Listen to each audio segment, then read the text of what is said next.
3 hours before we were supposed to leave for a family trip, Mill suddenly said, "Are you really coming with us?" She reminded me that I'm just a daughter-in-law and suggested I should stay home. I was excited about this trip abroad and had planned everything. I hoped it would help me get closer to my in-laws, but instead of improving, things got worse. They didn't want me to go, and Mill seemed pleased about it. Even my husband didn't say anything to support me. I felt hurt and fed up.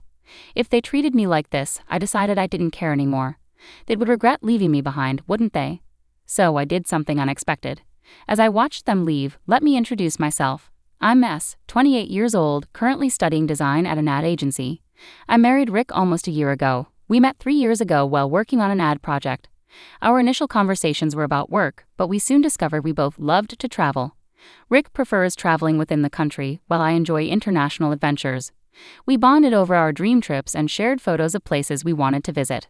Our connection deepened over time, and Rick proposed to me after 2 years of dating. Although we haven't had our honeymoon yet, Rick often says, "I want our first overseas trip to be our honeymoon." "Have you ever been abroad?" I asked him once. "No, I'd always worry about not being able to communicate well," he replied. "Don't worry. With smartphones and basic English, we'll manage," I reassured him. "Really? I'm not completely fluent in English either, but I still really want to travel abroad. Seeing the landscapes I've only seen on TV or in books up close is incredibly powerful," I said to my husband. "Yeah, you're right," he replied happily. "Japan has so many charming places and must-see attractions, but I'm drawn to traveling overseas. Every time I travel abroad, I'm amazed by the scale of everything. Experiencing those magnificent views up close, which you can't fully grasp just by staying in Japan, is the real thrill of international travel. Until now, I mostly traveled with friends or by myself. Now I can go on overseas trips with my beloved husband, and it's so joyful to share those experiences together."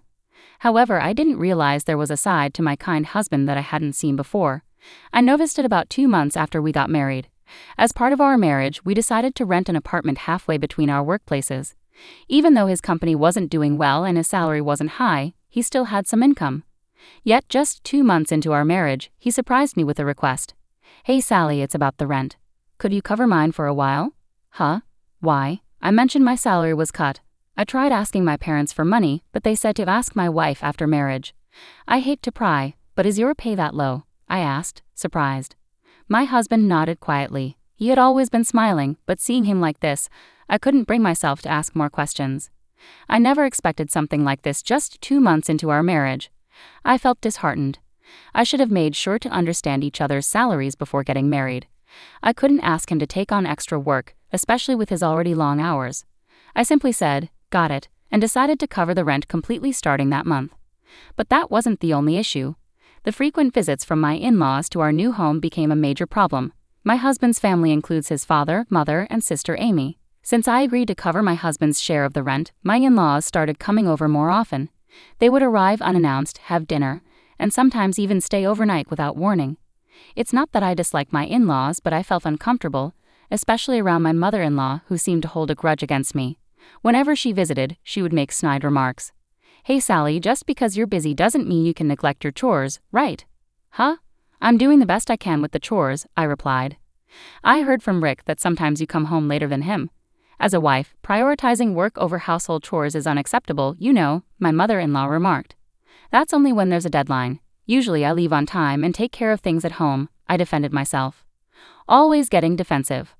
"I bet work is more important to you than Rick, huh?" That's not true.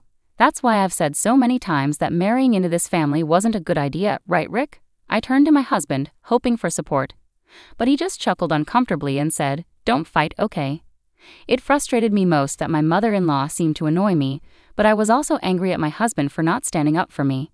Even when my father-in-law and sister-in-law made snide remarks, he just smiled and watched. He always went with the flow, which hurt me more than dealing with their comments.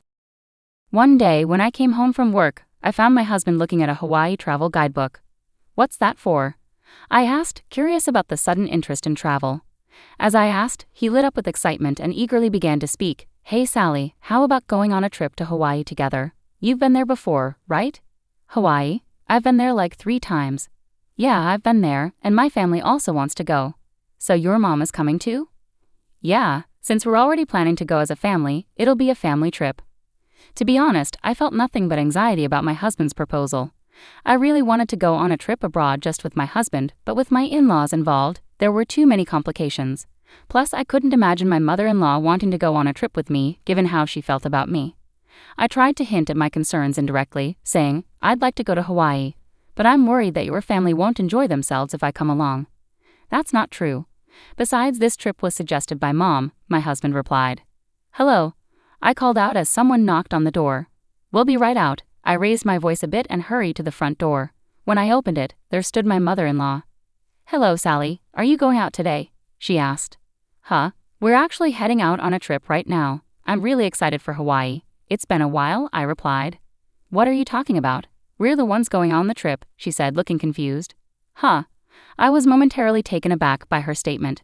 Just then, my husband rushed over from inside the house, saying, sorry, and apologized for being late.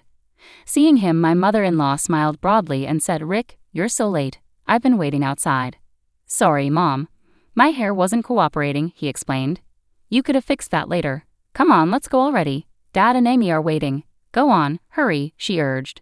Mom, that bag looks heavy. Let me carry it for you, my husband offered. Thank you. You're always so kind, Rick, she praised him. My husband blushed happily at her words. I felt a bit uneasy for a moment, but since it was the beginning of the trip, I didn't want to start off feeling irritated. Following them, I grabbed my carry-on and began putting on my shoes. Then my mother-in-law looked puzzled and slowly said, Wait a minute, Sally. What are you doing? What do you mean? I'm putting on my shoes too. We're going on a trip together, I replied, confused. Enjoy your trip then, she said coldly. Huh? What are you saying? We're all going to Hawaii together, right? I said, bewildered. I glanced at my husband, but he avoided eye contact with me. Seeing his reaction, my mother-in-law chuckled mockingly and said, Seriously, you weren't actually planning to come along, were you? Huh? Come on, cut it out. Why would I not be coming on a family trip? But this is supposed to be a family trip, you know. Huh? You're just a daughter-in-law, so obviously you're staying home and holding down the fort. 3 hours before we were supposed to leave, just as I was about to walk out the door, my mother-in-law's unexpected remark hit me like a ton of bricks. It sent a wave of anguish through my chest, making me feel dizzy and unsteady.